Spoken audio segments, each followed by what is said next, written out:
Ciao.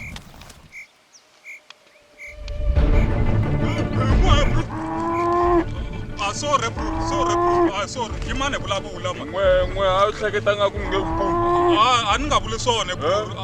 N'we swilo swa khale bro, swin'we ma swi pfuxa kahle kahle. Ma kwatele swilo sweswo swa le. Hey, a hi le ka kokwa wa wena la u nga ni tshuneleli. Khenk. U nga ni tshuneleli.